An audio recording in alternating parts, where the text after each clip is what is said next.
Books for ever میں خوش آمدید۔ ناول دل دیا دہلیز جس کی رائٹر ہے رفت سراج، اس کی یہ 43ویں ایپیسوڈ ہے۔ تو آئیے جلدی سے سٹارٹ کرتے ہیں اس ایپیسوڈ کو بغیر کسی دیر کے۔ اور پھر زندگی بے حد مصروف ہو گئی۔ علی نے بھی ترقی کے کئی مدارج طے کیے، اس دوران کئی شہروں میں ٹرانسفر ہوئے۔ حال ہی میں وہ نواب شاہ آئے تھے۔ ایس پی کی حیثیت سے علی نے چند روز ہوئے چارج سنبھالا تھا۔ حویلی یوں تو وہ کئی مرتبہ گئی مگر 1-2 دن سے زیادہ قیام نہیں رہا۔ علی کے ساتھ گئی اور اسی کے ساتھ واپس آ گئی۔ حال ہی میں جواد کی سالگرہ کا دعوت نامہ ملا تھا اس کے سامنے۔ حویلی کی تقریبات کے سارے مناظر گھوم گئے۔ وہ بے چین سی ہو گئی اور پھر تقریب بھی کراچی میں تھی۔ علی نے تو اپنی مصروفیت کی بنا پر جانے سے انکار کر دیا، البتہ اسے جانے کی اجازت دے دی، ساتھ ہی ضروری شاپنگ بھی کرا دی۔ ایک عرصے کے بعد اس نے 7C میں قدم رکھا تھا۔ سب کچھ یوں ہی تھا جیسا وہ چھوڑ گئی تھی۔ اماں جی تو اسے دیکھ کر یوں خوش ہوئی جیسے برسوں بعد بیاہی ہوئی بیٹی میکے آئی ہو۔ نازنین ماں بن کر کچھ اور نکھر گئی تھی۔ دوسرے بچے کا بھی خاندان میں اضافہ ہو چکا تھا۔ تزئین کی ہنسی اسی طرح جلترنگ بجا رہی تھی۔ باری کے ساتھ کھیلنے کو اب کہیں بچے تھے جنہیں گودوں میں دیکھا تھا وہ بھاگتے پھر رہے تھے، اور کہیں ایسے تھے جنہیں وہ پہلی بار دیکھ رہی تھی۔ اسے وہی گیسٹ روم ملا تھا جس میں اس نے پہلی شادی کی رات گزاری تھی۔ توبہ مطربہ، تو بالکل ہی نکمی نکلی، تیری فیکٹری میں کچھ نہیں بنا ابھی تک، تزئین نے چھیڑا۔ توبہ ہے بی جان، وہ بھری محفل میں ٹوکے جانے پر لال ہو گئی۔ علی نے تو نہیں کہا، ایک ہی ٹھیک ہے۔ روشن آرا نے اصل کھوج لگانے کی کوشش کی۔ نہیں، وہ تو نہیں کہتے، وہ تو کہتے ہیں۔ وہ کچھ کہتے کہتے ایک دم رک گئی جیسے اپنی غلطی کا احساس ہو گیا ہو۔ ہاں کیا کہتے ہیں؟ نازنین نے اس کی بات پکڑی۔ کچھ نہیں، اپنی حماقت پر وہ بری طرح خجل ہو رہی تھی۔ ہمیں بھی نہیں بتائے گی؟ تزئین نے مصنوعی خفگی ظاہر کی۔ وہ خاموش رہی۔ مجھے پتہ ہے وہ کیا کہتا ہوگا، روشن آرا نے اطمینان سے کہا۔ کیا؟ وہ سب سنجیدگی سے ان کی سمت دیکھنے لگی۔ یہی کہ جھنڈیوں نے مجھے اپنے قبیلے سے نکال دیا، اب میں اپنا قبیلہ الگ بناؤں گا۔ وہ اتنے اعتماد اور سنجیدگی سے بولی گویا ان کے سامنے ہی یہ بات ہوئی ہو۔ وہ ساختہ کہہ کے برسنے لگے تھے۔ تو آپا دیر نہیں ہو گئی کچھ؟ اتنی دیر سے قبیلہ بننا شروع ہوا تو مسئلہ ہو جائے گا، اسے تو بڑی دیر تک کام کرنا پڑے گا۔ تزئین فکر مندی سے گویا ہوئی۔ ایک مرتبہ پھر ہنسی کا طوفان برپا ہوا تھا۔ مطربہ کا چہرہ لال ہو گیا۔ اے لڑکیوں، کتنے بجے کا جہاز ہے تیمور کا؟ اماں جی ڈرائنگ روم میں داخل ہو کر بے قراری سے پوچھ رہی تھی۔ اماں جی رات 2 بجے کی فلائٹ ہے، گھر پہنچتے پہنچتے انہیں 4 بج جائیں گے، آپ آرام سے سو جائیے۔ رئیسہ بیگم نے انہیں پرسکون کرنے کی کوشش کی۔ مطربہ گہرے جامنی رنگ کا بھاری کامدار آنچل سر پر رکھ رہی تھی، ہاتھ ایک لحظے کو فضا میں ہی معلق ہو کر رہ گیا۔ ماحول پر یکلخت دھند سی چھا گئی۔ اسے اپنے آپ سے خوف آنے لگا۔ ہر روز ہی کوئی نہ کوئی بات نئی ہو جاتی تھی۔ ہر نیا دن پچھلے دن سے کچھ مختلف ضرور آتا تھا۔ دن کی شکل کچھ اور، رات کی کچھ ہوتی تھی۔ اتنے ڈھیر سارے بدلتے مناظر کے بیچ یہ گہرے رنگ کا منظر کیوں نہیں بدلتا، نہ دھندلاتا ہے؟ کبھی نہ کبھی، کہیں نہ کہیں اس کے مختلف رنگ اس کے سامنے موجود ہونے کا احساس دلا ہی دیتے ہیں۔ اس نے دھیرے سے آنچل سر پر جمایا۔ زخموں پر جمی کھرن میں پھر کھچاؤ محسوس ہونے لگا۔ کہاں چلی مطربہ؟ وہ اٹھنے لگی تو کہیں آوازیں ابھری۔ باری کو دیکھتی ہوں کہیں اٹھ نہ گیا ہو، وہ آہستگی سے گویا ہوئی۔ امتحان کی تاریخ کا غیر متوقع اعلان ہو گیا تھا۔ اسے امتحان سے پہلے کی تیاری درپیش تھی۔ خالہ سولان نے دیکھ آئیں گی، آج تو ہم تجھ سے گانا سنیں گے۔ تزئین کے انداز میں اصرار تھا۔ نہیں، جب وہ جاگ جاتا تو میرے بغیر بہت گھبراتا ہے۔ اس کا انداز بھی قطعی تھا۔ یوں کیوں نہیں کہتی کہ تجھے خود نیند آ رہی ہے؟ وہ خفگی سے گویا ہوئی۔ واقعی بی بی جان، مجھے نیند آ رہی ہے، سفر کی وجہ سے تھکن بہت ہے۔ ابھی کچھ دیر پہلے تو بہت فریش لگ رہی تھی۔ نازنین نے حیرانی سے کہا۔ نیند تو نیند ہے، پوچھ کر تھوڑا ہی آتی ہے۔ وہ بے دلی سے مسکرائی۔ ارے سونے دو اسے، کیوں زور ڈال رہی ہو؟ اماں جی نے محبت سے اس کی سمت دیکھا۔ تو بھی تھکنے لگی مطربہ؟ خالہ سولان نے بٹوے سے پان نکالتے ہوئے جیسے تعجب سے پوچھا۔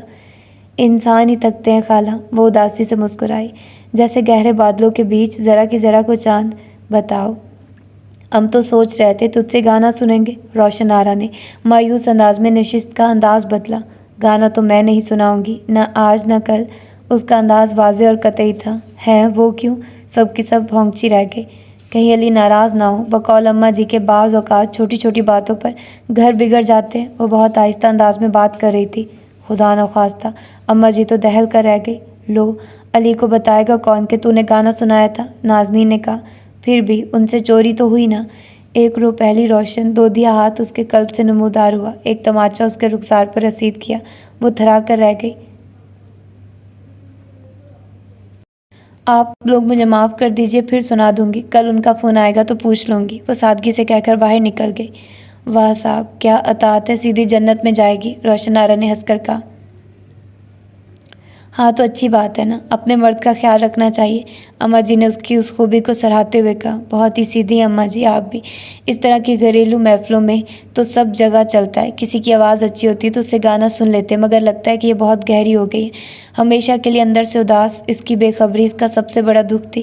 تزئین کا تجزیہ، دل کو لگ رہا تھا محفل میں عجیب سی اداسی اتر آئی تھی۔ رات نیند بار بار ٹوٹی تھی اور صبح باری کے جلد اٹھ جانے کی وجہ سے اسے بھی اٹھنا پڑا تھا۔ کوٹھی میں سناٹا طاری تھا، یوں لگتا تھا سب سو رہے تھے۔ وہ باری کی انگلی تھام کر کچن میں آ گئی تھی۔ ساجدہ معمول کی مصروفیت میں مگن تھی۔ ناشتہ کرو گی محترمہ؟ اس کی شکل دیکھتے ہی گویا ہوئی۔ نہیں خالہ، مجھے تو بس ایک کپ چائے چاہیے۔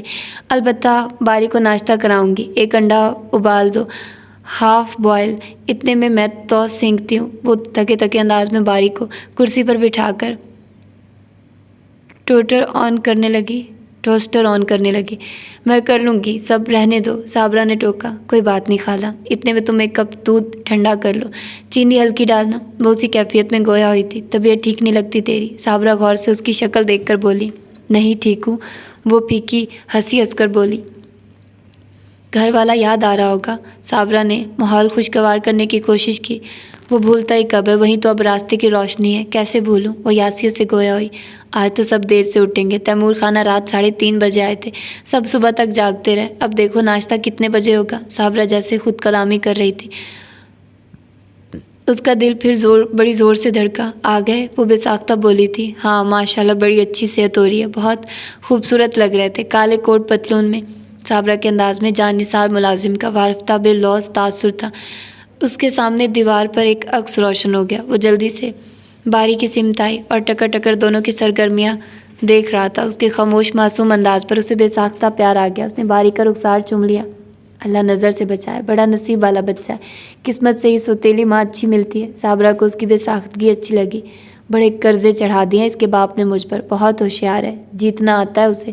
وہ توس پر مکھن لگاتے ہوئے عجیب اداس انداز میں مسکرائی۔ وہ مرد ہی کیا جو عورت کو نہ جیت سکے؟ صابرہ دودھ میں چینی ملاتے ہوئے ہنسی۔ بعض لوگ تو کھیل میں شریک ہوئے بغیر بھی جیت جاتے ہیں، وہ کہہ رہی تھی۔ تیری بات سمجھ میں نہیں آئی۔ صابرہ تعجب سے اس کی شکل دیکھنے لگی۔ وہ خاموش رہی اور باری کو ناشتہ کرانے لگی۔ ویسے اس کا باپ تو خوش ہے نا تجھ سے؟ صابرہ نے جانے کیوں پوچھا۔ بس وہی تو خوش ہے۔ وہ پھر عجیب انداز میں مسکرائی۔ کیوں تو خوش نہیں ہے؟ اتنا بڑا افسر تو ہے وہ۔ صابرہ کو حیرت ہوئی تھی۔ نہیں، میں بھی خوش ہوں، بلکہ مارے خوشی کے برا حال ہے۔ وہ کھلکھلائی۔ صابرہ بھی اس کی برجستگی پر مسکرا دی۔ اسے کہتے ہیں بھاگ جاگنا، جب دل مل جائے۔ وہ گویا ہوئی۔ اچھا؟ اس کا چہرہ یکلخت سپاٹ ہو گیا تھا۔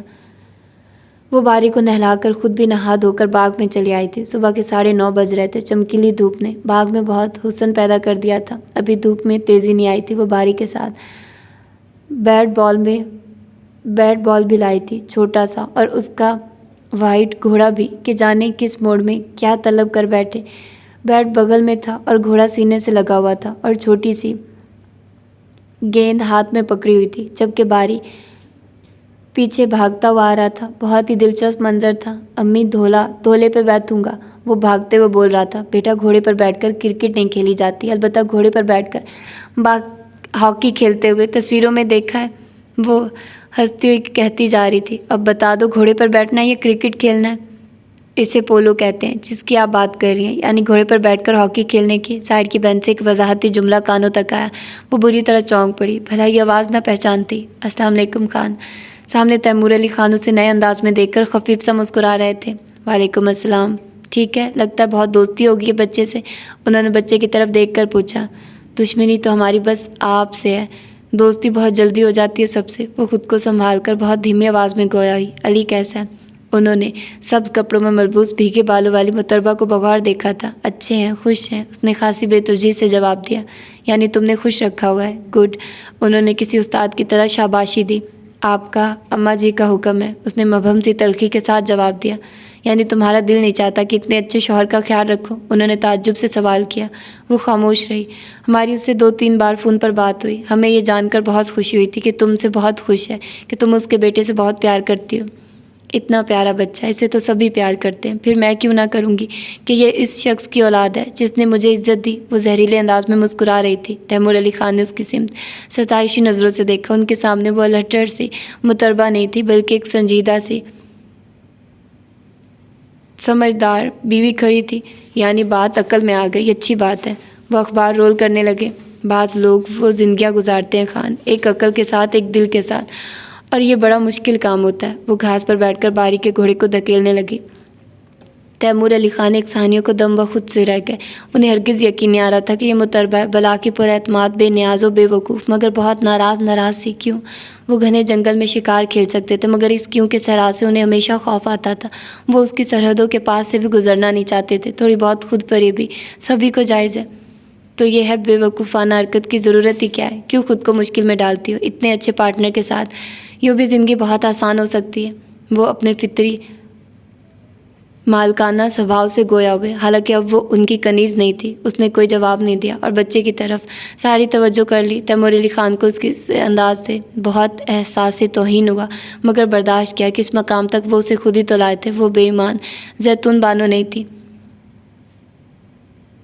ایس پی عبداللہ مہندی کی بیگم تھی۔ سخت مشکل مرحلہ تھا۔ وہ اٹھ کھڑے ہوئے، یوں مگن رہی جیسے وہ وہاں موجود ہی نہیں تھے۔ وہ اماں جی کو ڈھونڈتی ہوئی ڈائننگ ہال میں آئی تھی۔ وسیع و عریض ڈائننگ ٹیبل پر تیمور علی خان اور نازنین آہستہ آہستہ باتیں کر رہے تھے۔ وہ جھجک کر رک گئی۔ آؤ متربہ، کوئی کام؟ نازنین فوراً متوجہ ہوئی۔ کسی بات پر دونوں مسکرا رہے تھے۔ مسکراہٹ کا تاثر ابھی تک نازنین کے چہرے پر تھا۔ جی، وہ اماں جی کو دیکھ رہی تھی۔ وہ جانے کیوں گڑبڑا رہی تھی۔ کہاں چلی گئی اماں جی؟ یہیں نیچے برآمدے میں تو تھی، نازنین نے کہا۔ جی نیچے تو کہیں نہیں ہے، سب جگہ دیکھ لیا۔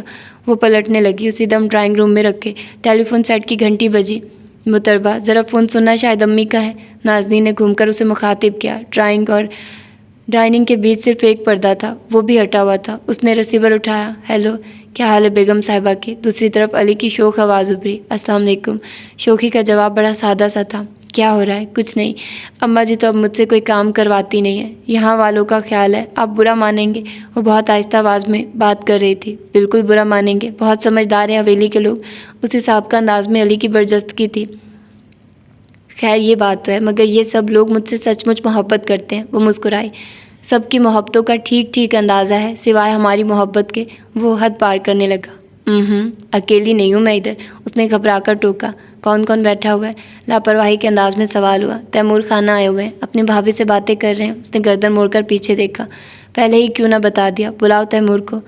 خان آپ کو بلا رہے ہیں، اس نے ماؤتھ پیس پر ہاتھ رکھ کر بلند آواز سے کہا۔ کون؟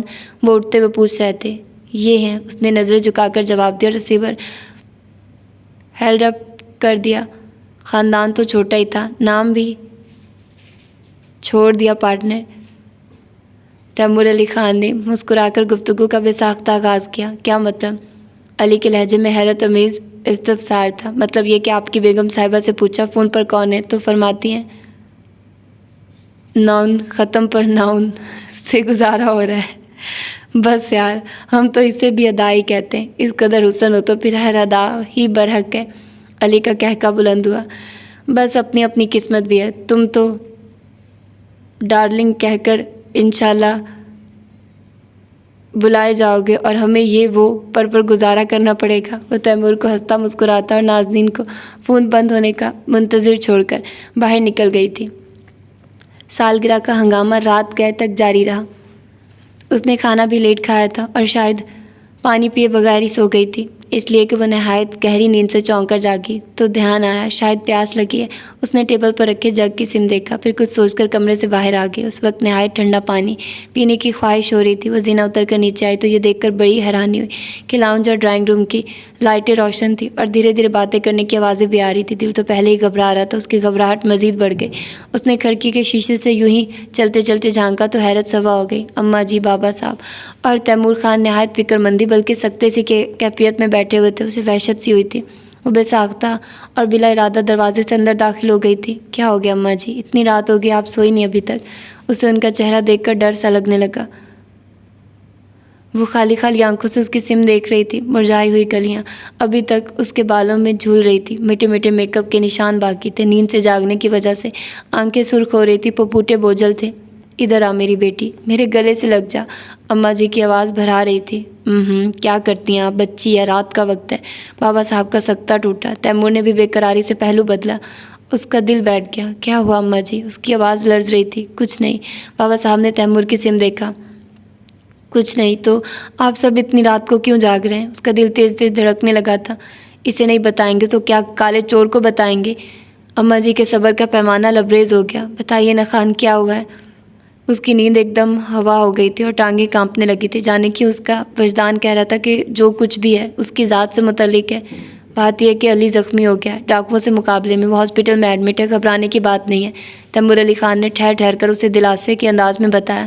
اسے رتی برابر ان کی بات پر یقین نہیں آیا۔ اماں جی کے چہرے پر کچھ اور بے رحم سچائیاں تھیں۔ وہ وحشت بھری نظروں سے صرف انہی کا چہرہ دیکھ رہی تھی۔ بعض اوقات چہروں سے اتنا روشن اور پرتپش سچ جھلکتا ہے کہ الفاظ کھوکھلے اور اپاہج محسوس ہوتے ہیں۔ وہ بھاگ کر اماں جی کے نزدیک آئی اور قلین پر بیٹھ کر ان کے گھٹنے تھام لیے۔ اماں جی، مجھے سکھ راز نہیں آتے، یہی بات ہے نا؟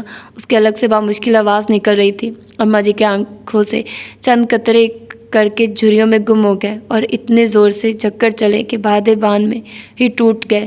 اس پر سکتے کی کیفیت طاری ہو گئی۔ محترمہ بیٹی، حوصلہ رکھ، خبردار جو تو نے کسی کے کہنے پر چوڑیاں اتاری۔ یہ سب ہندوانہ رسم و رواج ہے۔ کتنی سجتی ہیں تیری کلائیاں ان رنگ برنگی چوڑیوں سے۔ ماں جی اسے سینے سے لگا کر پھوٹ پھوٹ کر رو پڑی۔ وہ ایک پتھر کے سل کی طرح ان کے سینے سے لگی ہوئی تھی، آنکھیں صحرا کی طرح خشک تھی اور تیمور علی خان پر جمی ہوئی تھی۔ اب بتایا تو اسے رلاؤ بھی، ورنہ اس کی جان کے لالے بھی پڑ سکتے ہیں۔ بابا صاحب نے اداس آواز میں غمگین خاموشی توڑ دی۔ محترمہ، انہوں نے اس کے سر پر ہاتھ رکھا۔ بیٹی، بہت سی عورتیں یہ دکھ اٹھاتی ہیں اور پھر تیز دھوپ میں بڑے حوصلے سے راستہ کاٹتی ہیں۔ دکھ کتنا ہی بڑا کیوں نہ ہو، جھیلنا تو پڑتا ہے۔ اماں جی نے اس کا سر اپنے سینے سے لگا کر گلوگیر آواز میں سمجھایا۔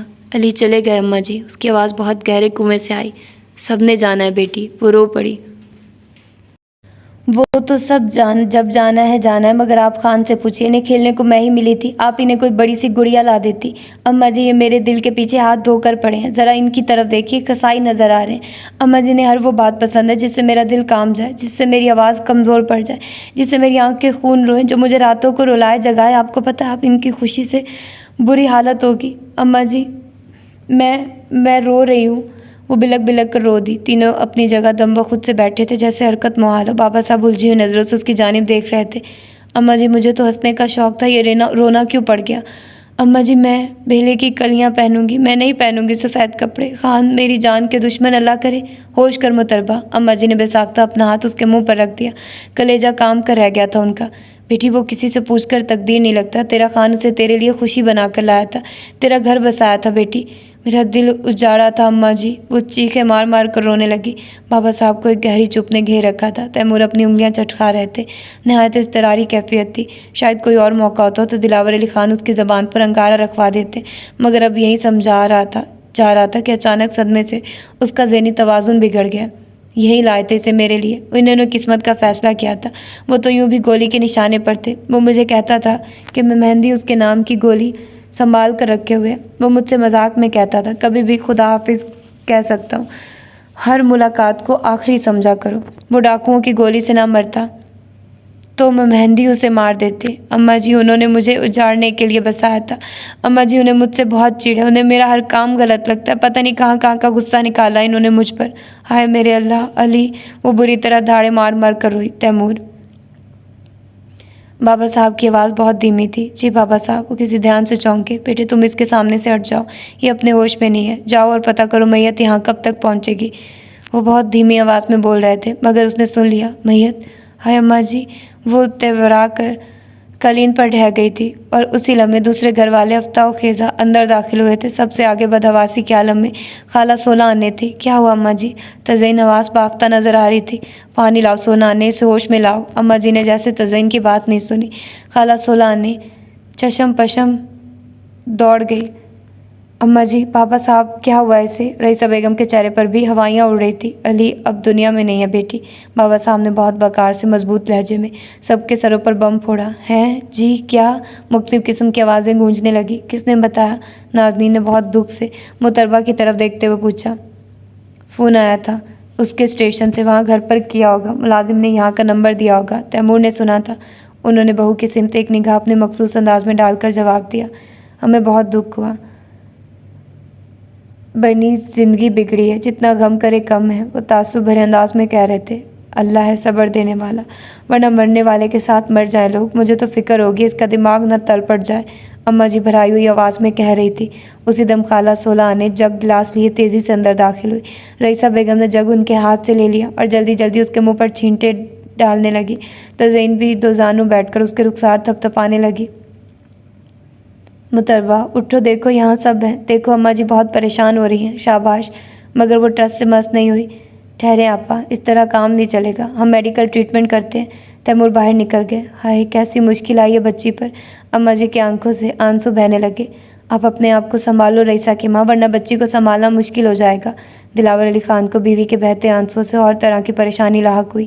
میرا تو دل پھٹ رہا ہے، شام کو نیلی ستاروں بھری ساڑی میں کیسی ہستی کھیلتی پھر رہی تھی۔ ناز کی طرف کی عورتیں کہہ رہی تھی، ایسا حسن نہیں دیکھا، کہیں کوئی کمی نہیں نظر لگی ہے غریب کو۔ اماں جی پلیز آپ کچھ نہ بولیے، تیمور علی خان اندر داخل ہوتے ہوئے گویا ہوئے، اس طرح تو وہ دوبارہ بے ہوش ہو جائے گی۔ تیمور ٹھیک کہہ رہا ہے رئیسہ کی ماں۔ تیمور نے روئی میں کوئی دوا لگا کر اس کے نتنوں کے قریب کی۔ محتربہ نے تڑپ کر چہرہ ادھر ادھر کیا، پھر دوبارہ حرکت ہو گئی۔ تیمور نے پھر عمل دہرایا۔ محتربہ کے جسم میں زور سے جھٹکا لگا اور اس نے آنکھیں کھول دی، پھر فوراً اٹھ کھڑے ہوئے۔ محتربہ اٹھو، شاباش، تزئین نے بہت پیار سے کہا اور اسے سہارا دے کر بٹھایا۔ بی بی جان، وہ ان کے شانے سے لگ کر پھر بلک بلک کر رو دی۔ تزئین کی آنکھوں سے بھی آنسو بہنے لگے۔ تیمور علی خان فوراً باہر نکل گئے۔ یہ کہاں گئے ہیں؟ کیا علی کو لینے گئے ہیں؟ وہ زور سے چیخی۔ اماں جی اپنی جگہ سے اٹھی، خود کو سنبھال بیٹی، چل اپنے کمرے میں، اٹھو۔ رئیسہ بیگم نے بھی اسے اٹھایا۔ بی بی جان، اسے اوپر نہ لے کر جائیے، بچہ اٹھ گیا تو اور مشکل ہو جائے گی۔ تزئین نے رئیسہ بیگم سے کہا۔ ہاں ٹھیک کہتی ہوں، چلو اسے میرے کمرے میں لے چلو۔ تزئین نے رئیسہ بیگم کے ساتھ مل کر اسے بامشکل کھڑا کیا۔ بی بی جان، بھاری کو تو بتا دے کہ اس کا باپ تیزی دکھا گیا۔ ہائے اماں جی، میں بچے کا کیا کروں گی؟ وہ بے ربط ہو گئی۔ وہ سب خاموش رہی۔ کیا کرتے ہیں بچے کا؟ تیرے مرد کی اولاد ہے، تو رکھے گی اس کا خیال، اور کون رکھے گا؟ اماں جی نے بہت دکھ سے کہا۔ وہ باہر آئی تو دیکھا تیمور علی خان پشت پر ہاتھ باندھے برآمدے میں ٹہل رہے تھے۔ وہ بچہ مجھ سے زیادہ ان کا ہے، انہیں دے دے، یہ لائے تھے نئے، انہوں نے ہی باندھی تھی یہ گھنٹی میرے گلے میں، انہی کے ہوتے سوتے کا ہے وہ بچہ، میرا کچھ نہیں لگا۔ وہ تیمور علی خان پر طنز پر نظر پڑتے پھر ہذیانی ہوگی۔ اب دیکھیے گا، اگر ایک دن میں نے بھی اپنے گلے میں پھندا ڈال کر نہ دکھایا انہیں، دیکھ لینا آپ سب، پھر دیکھیے گا کتنا خوش ہوں گے۔ وہ پھر بے ہوش ہو کر رئیسہ بیگم کے بازوؤں میں آ رہی۔ تیمور علی خان نے ماں کی طرف دیکھا۔ میں نے اسے بتا دیا تھا کہ میت یہیں آ رہی ہے، اچانک دیکھتی تو اور برا ہوتا۔ وہ شرمندگی سے وضاحت کرنے لگی۔ تو یہ تھی اس کی آج کی ایپیسوڈ۔ یار اب پتہ نہیں یہ کیوں ایسی اول فول بکری ہے، مطلب اتنا کچھ بول رہی ہے، مطلب وہ ایک بندہ ہوتا ہے نا، ایک طرح سے اس پر اتنا سب کچھ ہو رہا ہے، تو اب وہ اس سے برداشت نہیں ہو رہا، وہ اپنے تک نہیں رکھ پا رہی، اس کے دل میں جو بھی تھا تیمور سے ریلیٹڈ وہ بھی بول رہی ہے، اور یہ کوئی اچھی بات نہیں ہے اس کے لیے۔ خیر دیکھتے ہیں کیا ہوتا ہے، پھر ملتے ہیں اس کی اگلی ایپیسوڈ میں۔ اپنا ڈھیر سارا خیال رکھیے گا۔ اللہ حافظ۔